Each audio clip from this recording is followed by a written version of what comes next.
Okay, good afternoon everyone. No, thank you so much sa isa na namang pagkakataon no na tayo magsasama no sa hapong ito. Maraming salamat po sa patuloy ninyong pakikinig no at panonood sa ating programa. Ngayon ay December 6 no. At medyo makulimlim ang panahon. So meron daw low pressure yata no. So mag-ingat no. Ingat tayo at I hope no na nasa mabuti tayong kalagayan sa hapong ito no. At okay, salamat no sa opportunity no na makapagsalita ulit no sa hapong ito no sa ating programa sa Faith Focus. Ito po ang inyong lingkod, Pastor Erwin de la Cruz, na maghahatid sa inyo ng mensahe na nagmumula sa salita ng Panginoon. At before that, no, tayo po'y manalangin muna. Let's pray. Gracious and loving Heavenly Father, we thank you sa pagkakataon, Panginoon, na ipinagkaloob nyo sa amin. Salamat sa listeners. Salamat sa kanilang patuloy na pakikinig, panunood, Panginoon, sa programang ito. Lord, aming panalangin sa oras na ito, ikaw po ang manguna and bigyan mo po kami ng katalinuhan, Panginoon, at puso na handang tumanggap na inyong salita. Bless each one of us. Bless the listeners and the viewers, Lord. To you, Lord, we entrust these things in Christ's name. Amen. Okay, no? So, ang ating topic ngayon is about Thanksgiving, no? Sa US, every year, no, ginaganap yung Thanksgiving. And always yun, November, no? Nangyayari yun sa November. So, ngayon, yung ating pag-uusapan is about the power of thankfulness. Okay? In 1 Thessalonians chapter 5, verse 18, in everything give thanks, for this is the will of God in Christ Jesus for you, no? Ito po yung sinasabi ng salita ng Panginoon. Now, no, nowadays, we live no, sa ating panahon ngayon, we live in a culture where complaining is normal. No? Parang,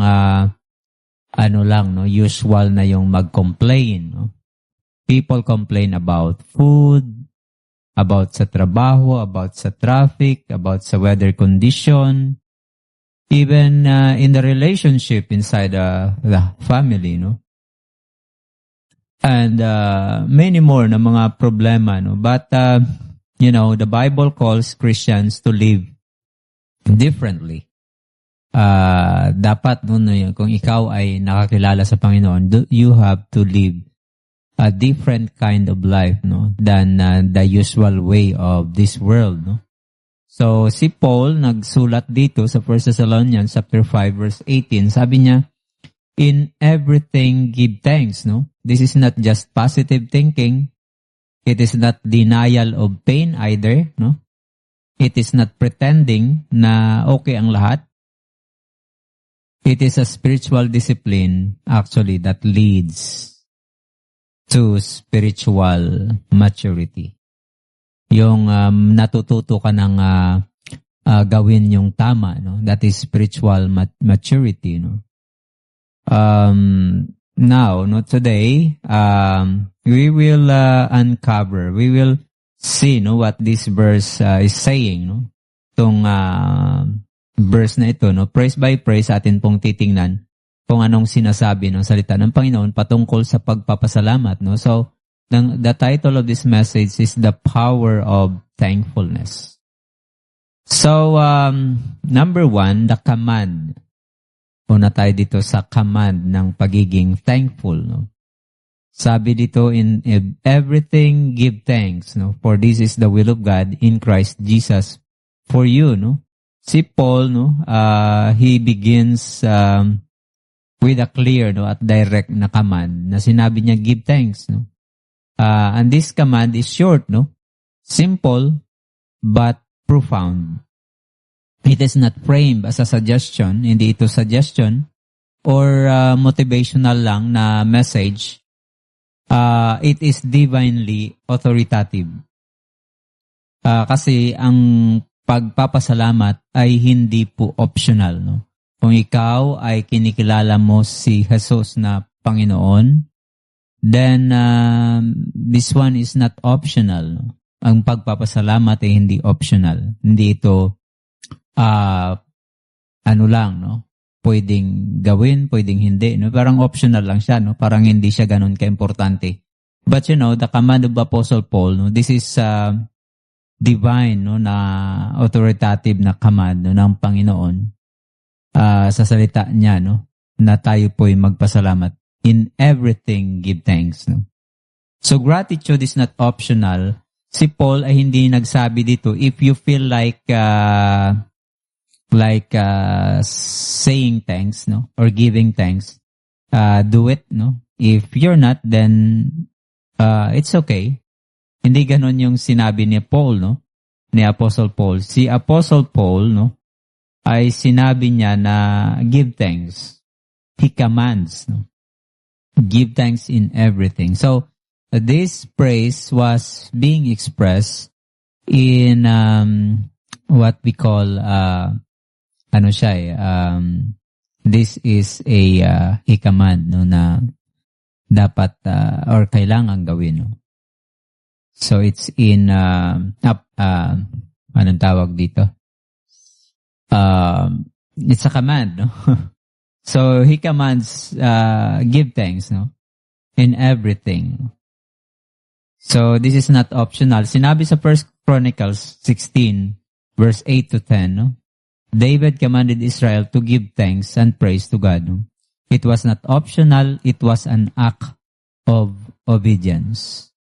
Ito ay act ng obedience sa pag-worship sa Panginoon. Sabi sa Psalm chapter 100 verse 4, enter His gates with thanksgiving and His courts with praise.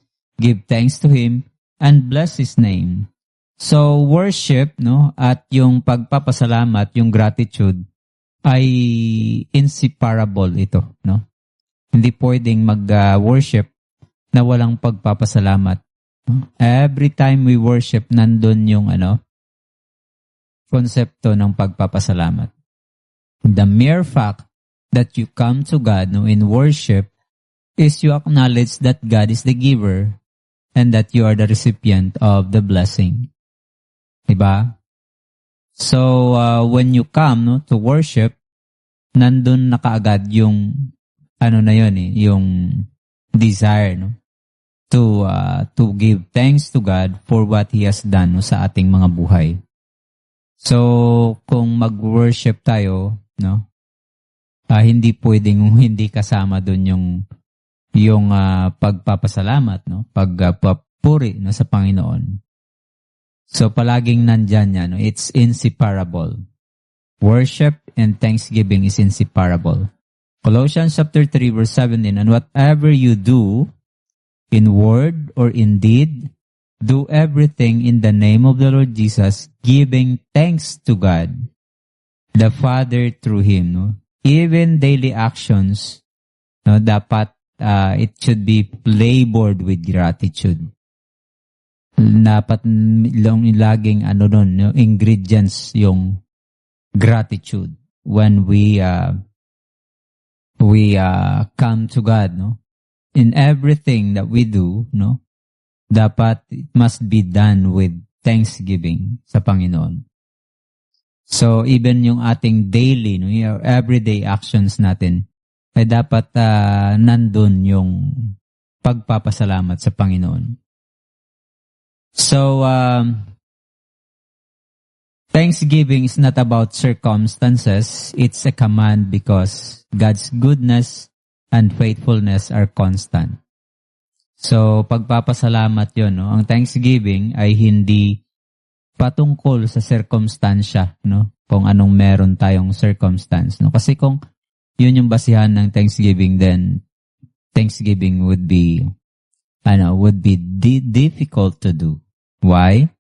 Every day, there's always a dose of problem, di ba? Of difficult situation, pressures in life. So kung yun yung magiging reasons or barometer ng ating pagpapasalamat sa Panginoon, then it would be hard, no? or it would be impossible for us not to give thanks sa Panginoon. Kasi araw-araw meron tayong problem. But hindi yun doon nakadepende yung ating pagpapasalamat sa Panginoon. Ang ating pagpupuri, no, at pagpapasalamat sa Panginoon ay dahil sa goodness niya, no? Dahil sa kanyang kabutihan, no? Sa kanyang faithfulness, no? Sa ating mga buhay. His constant, no, na faithfulness at yung goodness, yun yung ating pinasasalamatan, no? So, even when life is hard, no, giving thanks honors Him.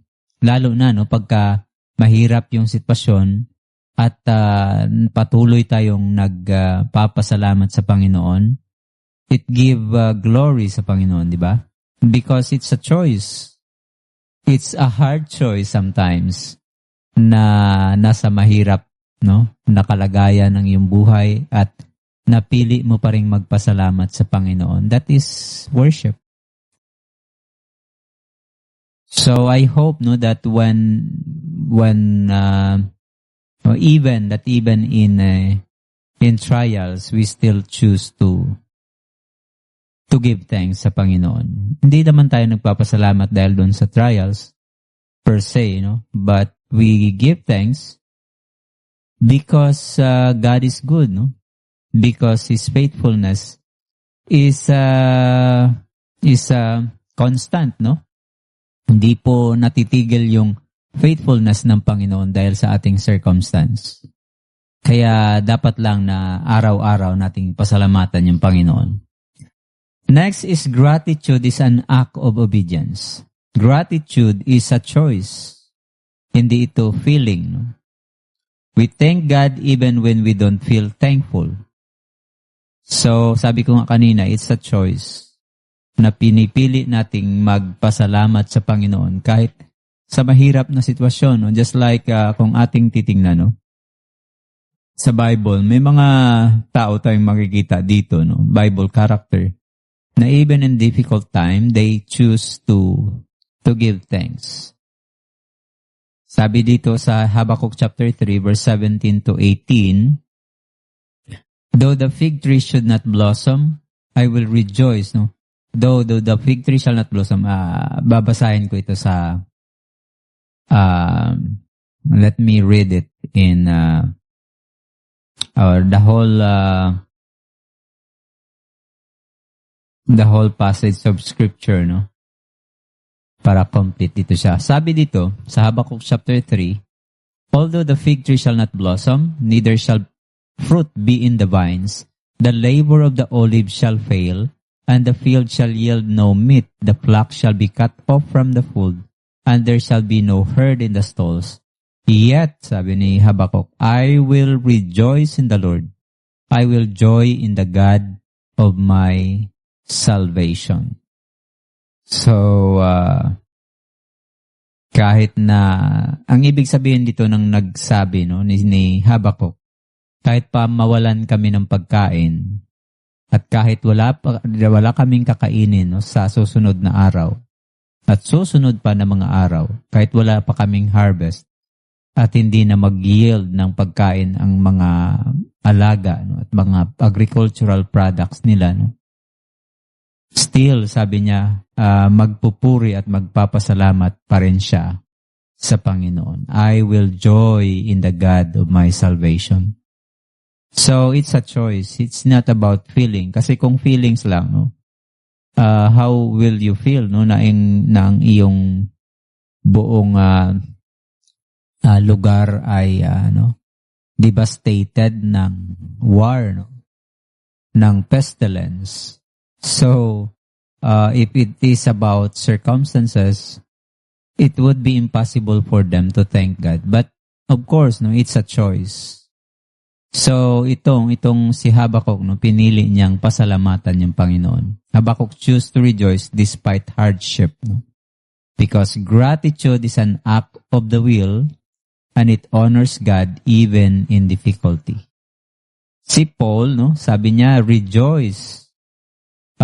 Sa mga believers, so, sinabi niya, rejoice always and bring every request to God. Rejoicing.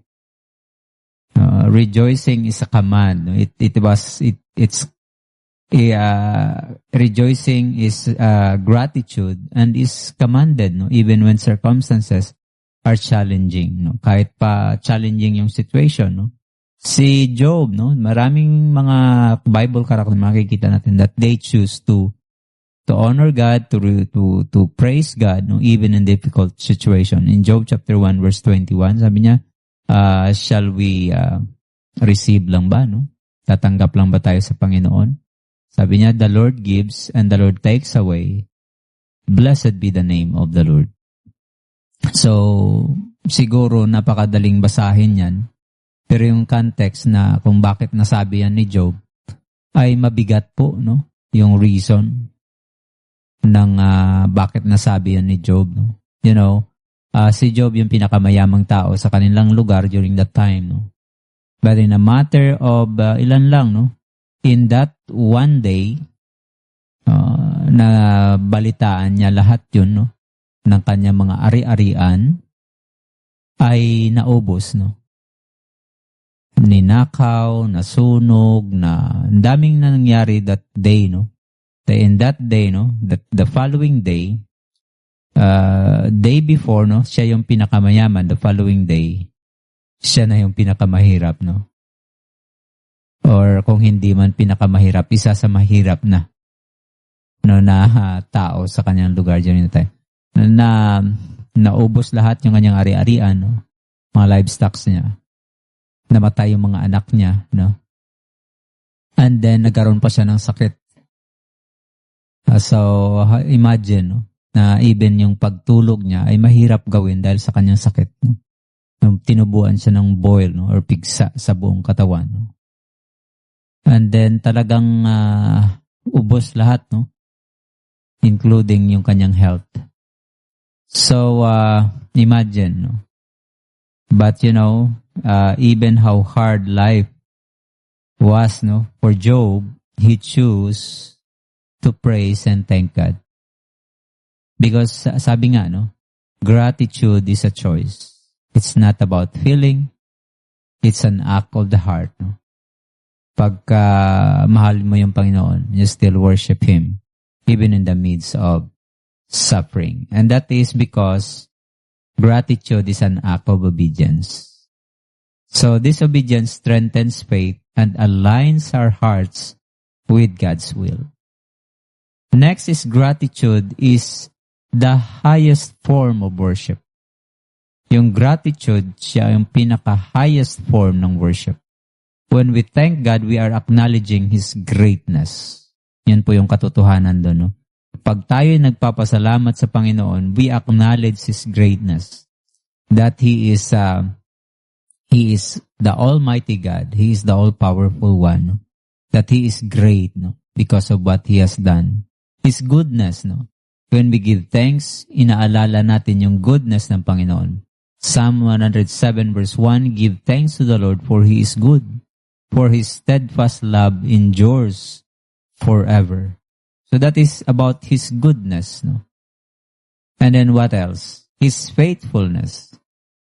So when we give thanks, no, naaalala natin, no, nare-recall natin yung faithfulness ng Panginoon. Sabi sa Lamentations chapter 3, verse 22 to 23, God's mercies are new every morning. Gratitude recognizes His unchanging nature. No, sa ating pagpapasalamat, no, sa Panginoon, inaalala natin yung unchanging nature ng Panginoon. Lahat ng mabubuti, no? Lahat ng karakter, ng Panginoon. So, nandun yun, no, sa ating pagpapasalamat sa Panginoon. That is part of thanksgiving because of all those goodness and good things na ginawa ng Panginoon sa buhay natin. No? So, His faithfulness, no? And then His sovereignty. When we give thanks, we acknowledge that God is sovereign. Diba? In everything, give thanks kahit sa anong pagkakataon. So, it includes, ano bang hindi included? That in everything. No? Diba wala? No? Kahit yung bad things, ay part pa rin yun ng dapat natin pasalamatan sa Panginoon. You know, we can still thank God even in bad situation na meron tayo. In everything, give thanks because even number one, no, we can still praise God even when life is hard, no, and messy, and my failure, my disappointment, no, in everything, no. So that includes even the bad things in life. We do not give thanks because there is bad things that happens to us, no. Hindi tayo nagpapasalamat kasi merong bad things. But nagpapasalamat tayo sa resulta nitong, or even in that situation, we can still give thanks. Even when we are in that situation. So while we endure, we give thanks pa rin sa Panginoon. So in everything, give thanks because number one, even when life is messy, God can work all things for our good. Sinabi yan ng Romans chapter 8 verse 28. And we know that in all things God works for the good. So nung sinabi dito that God can work all things for the good, so all, ano bang hindi included sa all? So even the bad things, no, ay kasama doon, no? So and we know that in all things, including those bad things, no, ay gagamitin ng Panginoon to work it for our good. No? Like sa nangyari sa kay Joseph, no? 'Di ba? Sunod-sunod na mga hindi magandang pangyayari, no, sa kanyang buhay. And yet pasalamat pa rin siya, no? Patuloy pa rin siya sa Panginoon. Imagine, no, yung nangyari sa life niya. He was sold, no, at an young age, no. He was sold to Ismaelites, mga traders nung una. And then from that traders, binenta din siya sa kay Pero. Mula dun sa kay Pero, napagbintangan din siya ng asawa, no, na ni-rape. So nakulong siya. So imagine sunod-sunod na unfavorable, no, mga circumstansya na nangyari sa kanya na hindi talaga favorable, no? And yet he chose to remain in God. And those bad things na nangyari sa kanya, no, ay isa palang pagkakataon na, no, mapunta siya doon sa Egypt at maging second to the highest command ng Egypt, no. So imagine, no, those negative things are just actually mga ano yun, mga blessing in disguise na ginamit ng Panginoon for him to become the second powerful in the land of Egypt during his time. So even when life is messy, we can still give thanks because God can work all things for our good, no? Even when we face suffering, God strengthens and matures our faith, no? Sabi ng James chapter 1, verse 2 to 4, count it all joy, no, when you fall into diverse temptations, knowing that the testing of your faith produces perseverance. Even when we lack, God is our provider and sustainer, Philippians 4:19. No? Even when we are weak, God's power is made perfect in our weakness. Diba? 2 Corinthians chapter 12 verse 9. Sabi ng Panginoon dito, my grace is sufficient for you, for my power is made perfect in weakness. So even when others fail us, God remains faithful and trustworthy.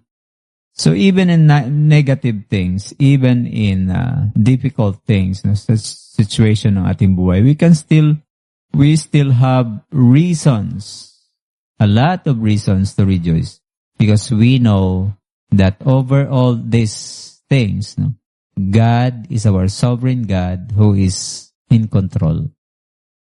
Siya pa rin yung makapangyarihan na Panginoon. And a lot more, no, kung ating babanggitin ito, napakaraming reasons that even in difficult situation, we can still choose to rejoice and give thanks sa Panginoon. Next, no? Gratitude, is the highest form of worship. And then second point is the coverage of thankfulness. Ano nga ba ang coverage? Ano yung kanyang scope, no? Ano yung nasasakop nitong pagpapasalamat? Sabi dito, in everything, no? Paul does not command us to give thanks. He specifies the scope of our gratitude. The word everything emphasizes that thanksgiving is all-encompassing, not selective or conditional. Kasi tayo yung sometimes yung ating thanksgiving is conditional. Pag okay ang buhay, then give thanks. No? Pag hindi okay, then tahimik lang. No? Walang give thanks. But sabi dito, in everything, it means, Paul does not say, give thanks for everything.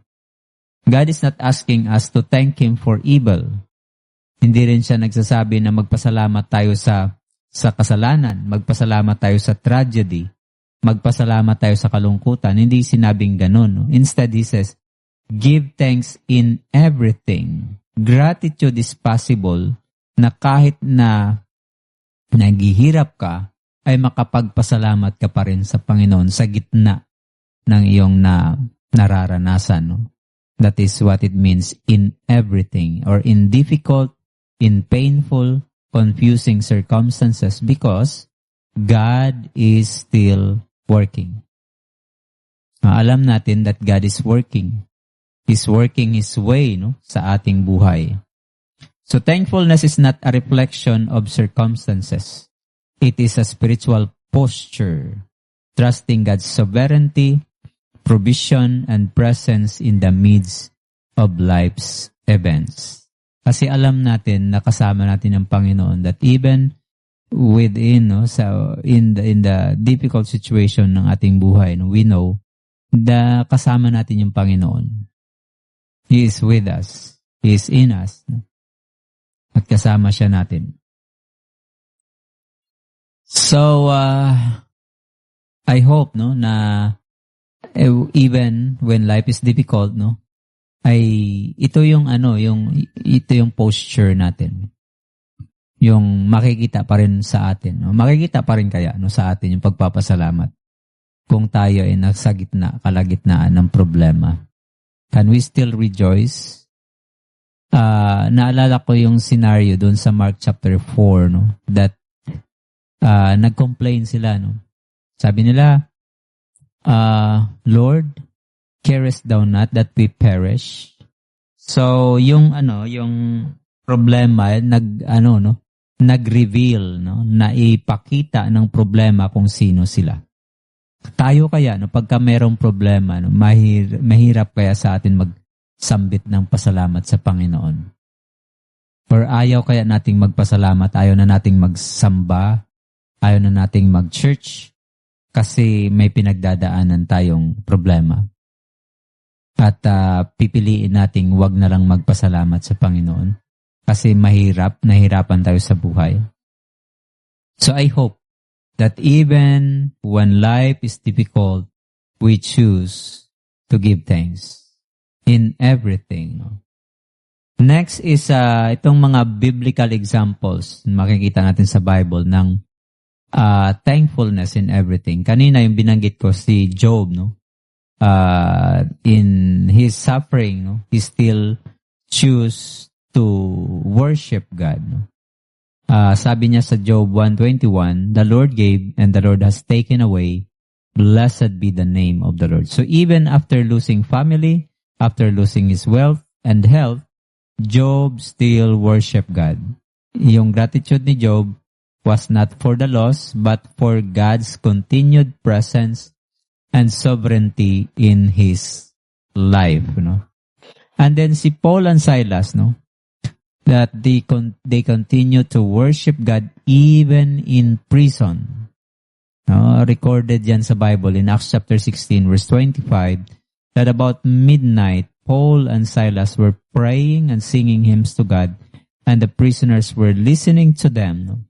So despite being beaten and imprisoned, they give thanks and worship, demonstrating gratitude in extreme circumstances. So kahit nasa extreme sila ng paghihirap, para sa gawain ng Panginoon, still, no, they choose to worship God, to thank God, na talagang nagpuri sila sa Panginoon at nagsamba sila sa Panginoon, no? So they give thanks, and while singing that hymn, no, God shake the prison. So pinakita ng Panginoon that He is the all-powerful God, no? And He is with them. So, tayo kaya, no? Anong magmanifest? No? Ano kayang makikita sa atin, no? Pagka merong trials na dumating? Thankfulness kaya or murmurings? No? I hope, no, na when we suffer, we still choose to give thanks sa Panginoon. Say for example, no, ayaw nating magpasalamat sa Panginoon, no? Ayaw nating siyang pasalamatan, no? So, what will happen? When we do that, no, tayo pa rin ang talo, no? Kung ating titingnan sa side, no, doon sa side na yun. Halimbawa, pinili nating wag magpasalamat. So what will happen? You will dwell in the negativities. So anong mangyayari? May stress ka. Hindi ka makatulog. Wala kang peace of mind. So sinong talo? Di ba makita natin yung wisdom ng Panginoon? Kaya nga sinasabi ng Panginoon, give thanks.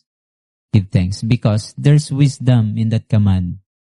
Wisdom ng Panginoon na hindi niya sinabi na merong merong good things na maidudulot sa buhay mo.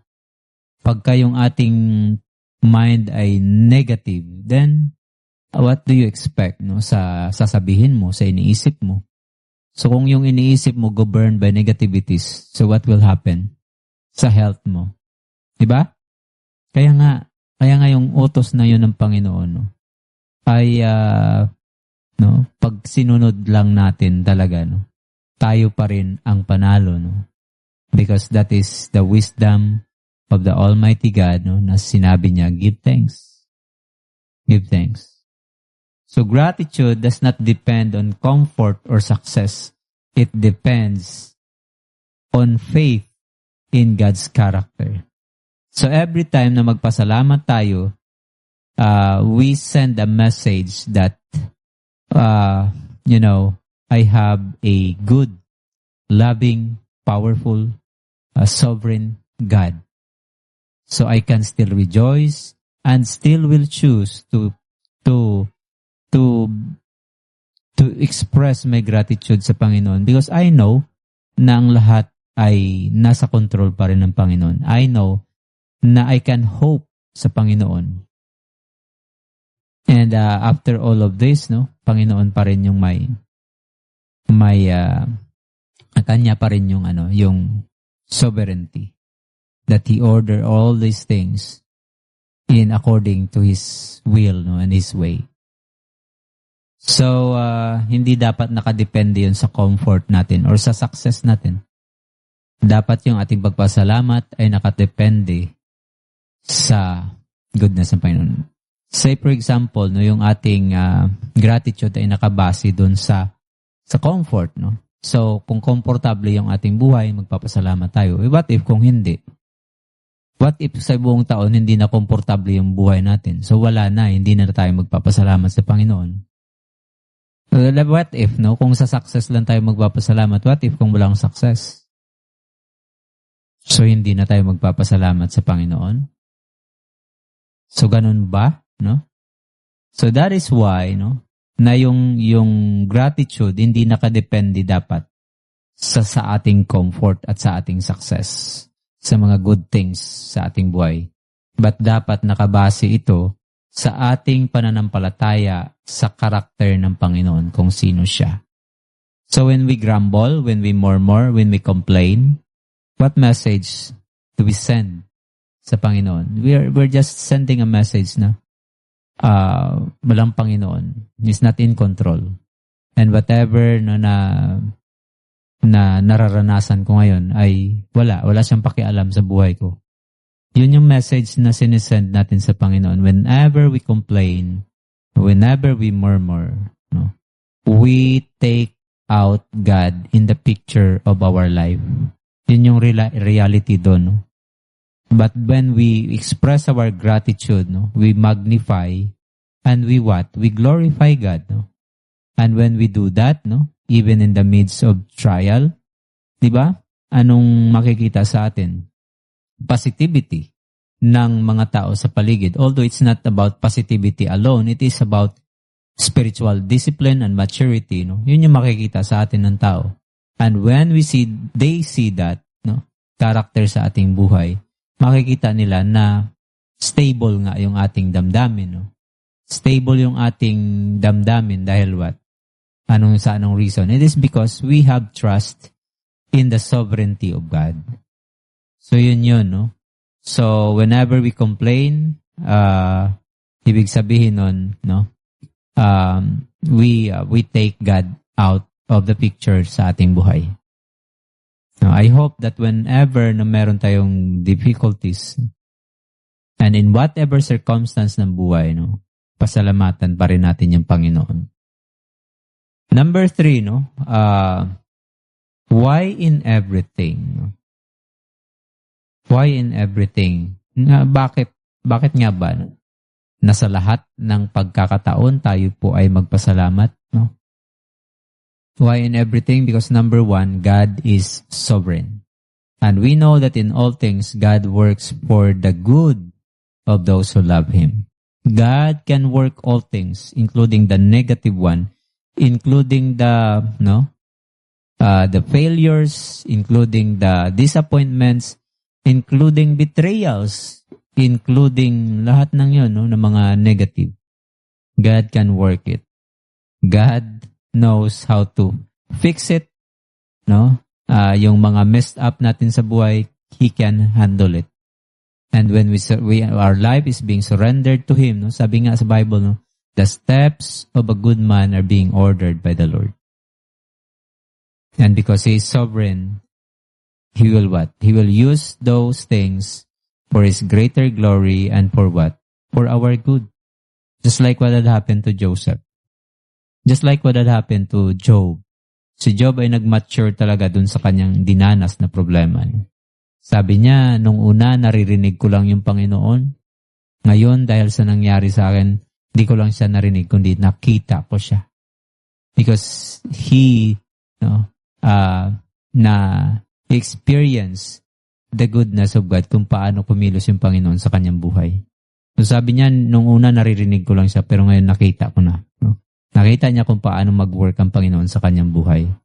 Na-restore siya, no? Na-restore sa kanya yung kanyang wealth, yung kanyang health, and everything, including yung mga sons and daughters, binigyan pa siya ng mga ganda at mga gwapong anak. No? Mas pa, no? Sa dati niyang buhay.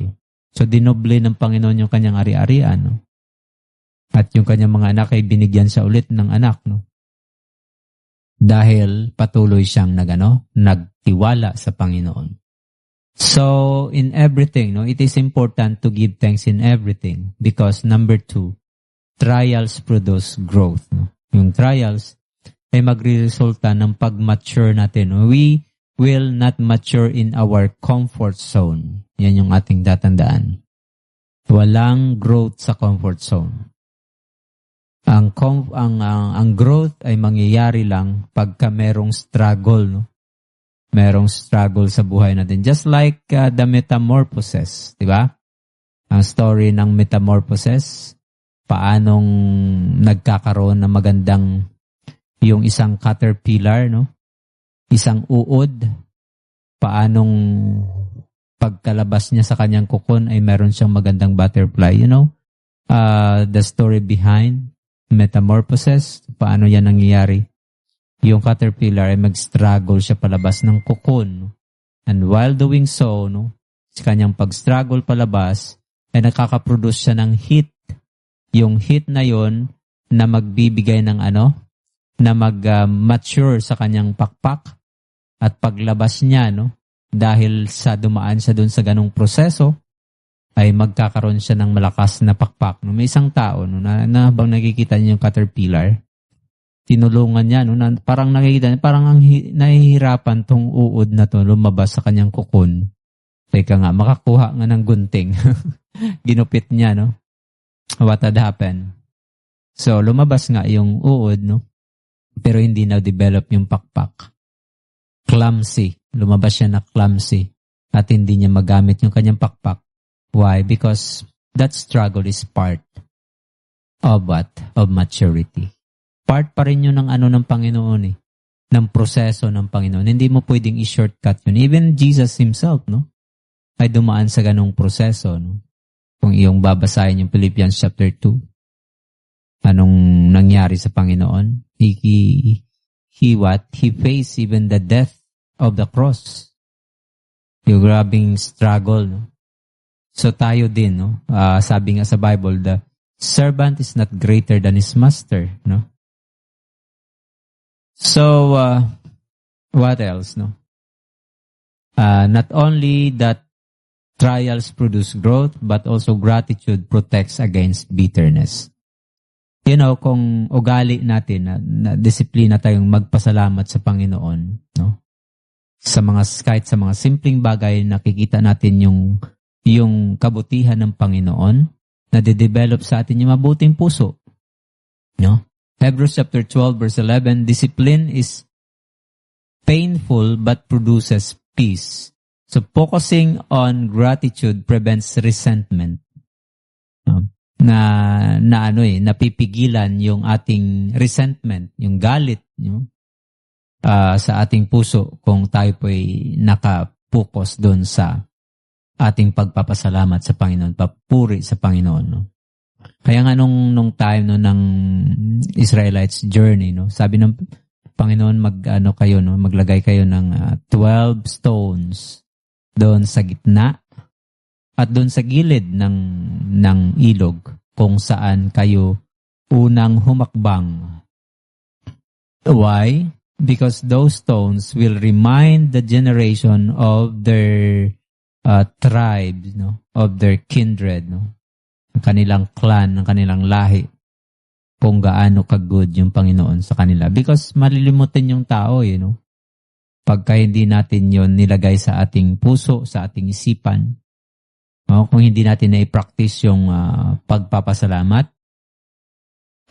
makalimutan lang din naman natin yan. No? But when we do so, no, madidevelop sa atin yung mabuting puso. So focusing on gratitude prevents resentment and fosters spiritual resilience. So nagiging resilient tayo, no? Pag sinabi nating resilient, we can bounce back, no, after sa difficult na situation ng buhay, no. That is resilience, no. So ganyan yung mangyayari, no, sa atin when we discipline ourselves, no, sa pagpapasalamat sa Panginoon. Madedevelop yung mabuting puso. Pagka mabuti na yung ating puso, di ba? That is all what matters to God, no? Wala naman tayong dadalhin sa langit, no? Kundi yung ating puso, yung ating kaluluwa, no? So kung anong meron tayo, no? So kung anong na-develop sa atin, no, while we are still here, no, sa mundo, yun yung dadalhin natin sa Panginoon. So kung na-develop yung mabuting puso, no, part pa rin yun ng sanctification process ng Panginoon, na nililinis niya tayo, no, ng mga hindi mabubuting mga asal, no, that no, matapos yung buhay natin na we are sanctified, no, and ready to meet our Master. Next is gratitude shifts perspective. So yung shift yung perspective natin, yung gratitude kasi, no, that instead you dwell on the negativities, you dwell on the good things, no, the positive side of life. Ba, yun yung nangyayari, no, pagka tayo'y nagpapasalamat sa Panginoon. So, sabi dito sa Psalm chapter 77 verse 11 to 12, I will remember the deeds of the Lord. Yes, I will remember your wonders of old. So, that is why, no, si David, makikita natin sa kanya, napakarami niyang nasulat na kanta, no, kasi nagpupuri siya, no, nire-recall niya yung mga goodness ng Panginoon. Kaya nga nasulat ni David yung Psalm chapter 23, the Lord is my shepherd, I shall not want. He maketh me to lie down in green pastures. He leadeth me in the paths of righteousness. He restoreth my soul. He leadeth me in, ano pa yung sinabi dyan, no? Ating basahin yung buong Psalm chapter 23.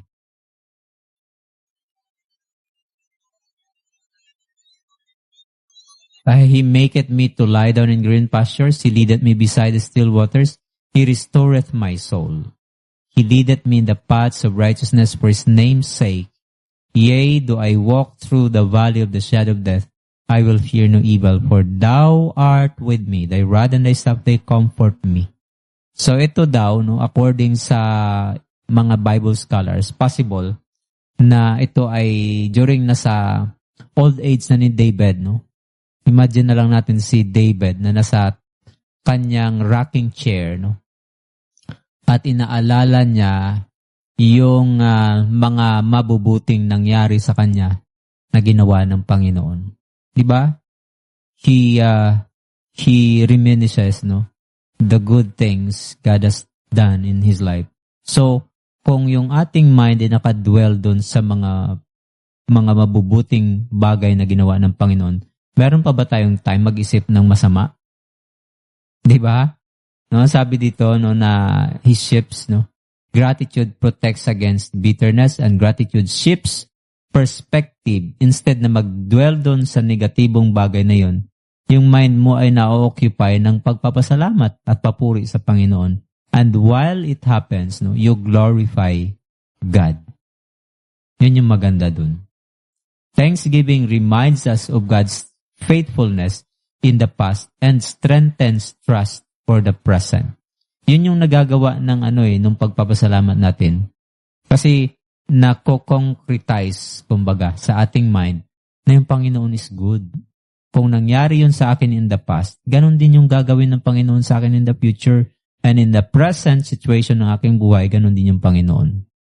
So, di ba, nakaka-reinforce siya ng faith. Pag na-reinforce yung faith natin, di ba, we have the strength to carry on sa everyday life natin kahit pa dun sa mga mahihirap na sitwasyon. Why? Because we know that God is good. Nauukit sa ating mind whenever we give thanks.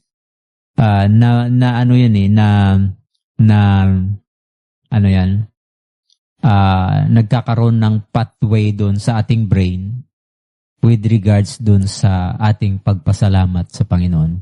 At habang ginagawa natin, nasasana yung ating brain according sa study, no? Nabasa ko lang din yan, no? And meron namang katotohanan, no?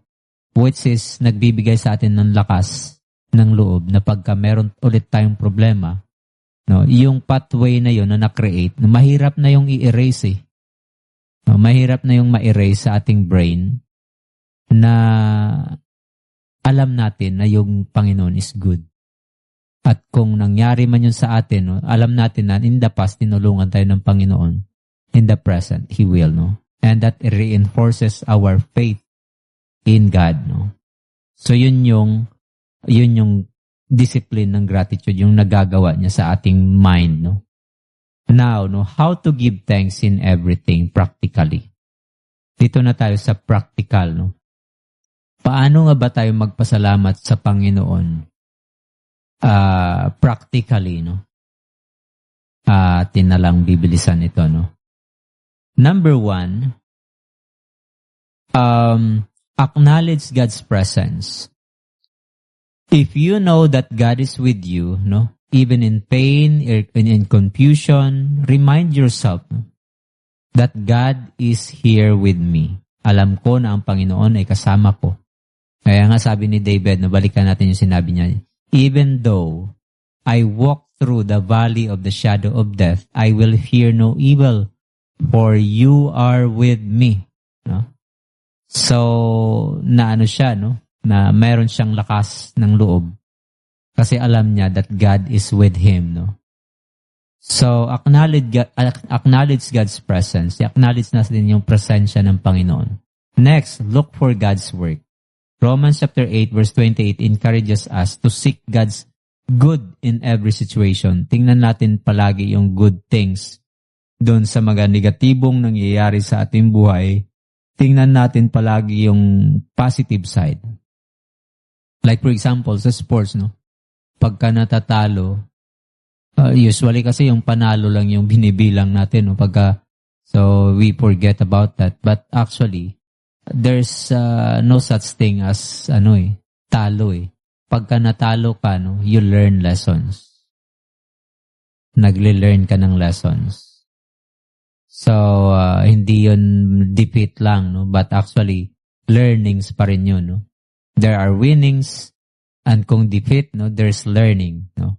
Yun yung ating tatandaan sa mga negatibong bagay. Dapat makita natin yung positive, no? So, look for God's work. It encourages us, no, sinabi sa Romans 8:28, to seek God's good in every situation. So, in that time, no, dapat we know how to ask, what is God teaching me? What is He protecting me from? Bakit hindi ito nangyari? Bakit ito yung nangyari instead na ganito? Ano kaya yung gustong gawin ng Panginoon? So, dapat ganun, no? Look for God's work. Tingnan natin kung paano nag-work yung Panginoon sa ating buhay. Next is express gratitude verbally or in writing, no? Express gratitude. You express, you say it, no? Because yun nga yung nasasabi ko, pag napapractice natin yun, no? Ay nasasanay tayo, no? Magiging habit natin yun, no? Na magpasalamat sa Panginoon. So, express gratitude verbally or in writing. Ang iba meron silang journal, no? Sinusulat nila yung mga nangyari sa kanila. Next is practice daily reflection. Each day, identify one thing, no, na mapapasalamatan mo sa Panginoon, even in hardship. Over time, yung gratitude, no, becomes a habit and a spiritual lens through which we view life. So, every time na may mga negatibong nangyayari sa atin, nakikita pa rin natin yung positive, no? So, kung tayo po ay more on, we dwell on the positive things in life, then magiging din to magkakaroon din siya ng effect sa atin. And according sa study, di ba, when we do that, yung pagpapasalamat, nakaka-produce siya ng yung happy hormones. No? And when we do that, even our physical aspect, no, ay nakaka-benefit, no, from being what? Thankful. At yun yung gusto ng Panginoon na mangyari sa atin because He wants us to live, to have an abundant life. And part of that ay maging thankful tayo.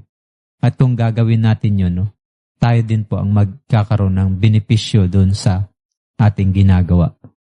So, ganun yung Panginoon, hindi siya madamot. And when we do something out of obedience, no, meron tayong in return, no, na nagiging benefit natin doon sa ating pag-obey natin sa Panginoon. At many times, hindi naman yun sinasabi sa Bible, but kung ating titingnan, yun nga, no, yung doon, no, yung ating gain, no, when we obey God.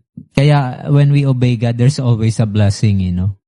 So, that is why, no, we must reflect, no, practice daily reflection, because when we do so, no, we train our mind to give thanks to God. And kung ating mind ay nasanay na magpasalamat sa Panginoon, magiging habit na yan natin. At kung habit na yan natin, no, then magiging positibo lagi tayo sa buhay, no. And when it happens, no, madedevelop, no, magkakaroon tayo ng magandang buhay, no, physically, no. Next is the condition of thankfulness. Sabi dito, for this is the will of God in Christ Jesus for you. Ito yung kondisyon, no? Thankfulness is God's will. Kalooban ng Panginoon na maging thankful, no? The praise for this is the will of God, no, indicates that gratitude is pleasing to God, no? And God desires His children to have hearts of gratitude, not complaints or ingratitude. Diba? Siguro naman ayaw mo, diba, pag meron tayong barkada na palaging nagko-complain, nagmumurmur palagi, gusto mo bang makasama yung ganong klaseng tao? How would you like, that? No? Sinong friend ang gusto mong makasama? At bakit? At isa sa mga reason na bakit ayaw nating makasama si si Juan, no, yung ating friend, no, over another friend. Kasi si friend A, ganito yung, no, palagi siyang nagrereklamo, no, parang bumibigat lalo yung buhay pagkasama mo siya. Instead na gumaan yung buhay, ay bumibigat. While yung isa, no, ma-appreciate, no, nagpapasalamat, no. Eh, di ba, magaan yung buhay pagka ganun, no? Yung taong mapagpasalamat, no? So, thankfulness is God's will, no? And then number 2 is because gratitude flows from the relationship with Christ. So, ito ay dahil meron tayong relasyon sa Panginoon. Hindi tayo magiging full of gratitude, no? Kung hindi natin kilala ang Panginoon. No? This shows that gratitude is actually rooted in our union with Jesus Christ. Only those in Christ can give true thanks. Ang nasa Panginoon lang, no, ang nagtitiwala sa Panginoon, ang makapagbibigay ng totoong pagpapasalamat in every circumstance. No? Christ enables us to see beyond our situation to God's purpose. Kasi kung wala ang Panginoon, how will we see future? Tanggalin natin sa ating buhay ang Panginoon. How will you see future? Diba? Gloom. Doom, yung doom ng mundo, no? Na yung end natin later on, yung pagkakaroon ng nuclear war. Diba? Hanggang doon lang yung ating kasi tanggalin natin sa picture yung Panginoon. So madilim yung mundo. But because we are in Christ, Christ enables us to see beyond our situation because there is hope in Christ because there is everlasting life. So our gratitude reflects a heart transformed by the Spirit.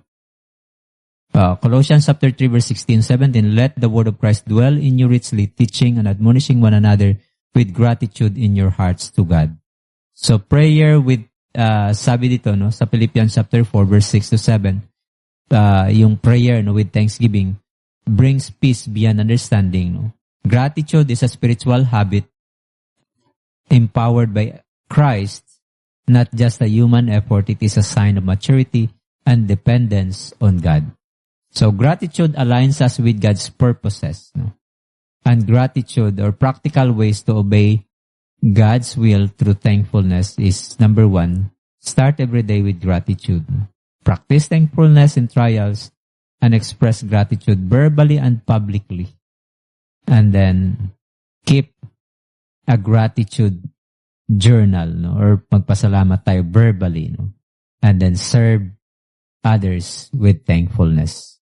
So I hope na itong message natin ngayon sa hapong ito ay nakatulong sa atin. Na ito yung power ng thankfulness, Pagka marunong tayong magpasalamat at mapagpasalamat tayo ng tao, Diba? Ang pagpapasalamat ay isang pagsamba sa Panginoon. We humble ourselves. So and then marami siyang nagagawa. Magiging productive tayo, sabi ni yung message namin nung Sunday, with Pastor Altes. So, napakaraming magagawa. Yun yung power ng thankfulness. So, tayo po ba, tayong mga nakikinig sa hapong ito, tayo po ba ay mapagpasalamat sa Panginoon? Thankful ba tayo? Are we people na thankful sa Panginoon? I hope na i-develop natin ang thankfulness because these traits comes from God. Itong traits na ito ay nanggagaling sa Panginoon. So sana ma-develop sa atin na tayo po ay mapagpasalamat sa Panginoon because we cannot separate worship and gratitude and thanksgiving sa Panginoon. Always na pagka may worship, mayroon thanksgiving or pagpapasalamat sa mga kabutihang nagawa ng Panginoon sa ating buhay. At pag nagawa natin yun, we develop a heart na marunong tumanaw ng mga bagay na ginawa ng Panginoon sa ating buhay. Okay, salamat sa hapong ito. Thank you so much for listening and watching sa ating program. Hanggang sa susunod na ating programa, no? Tomorrow evening, we'll have our counseling sa radio, no, with Pastor Altes, no? So, be with us tomorrow, no, alas 6 hanggang alas 7 sa 106.1 dito sa station na to, no? And thank you so much and God bless everyone.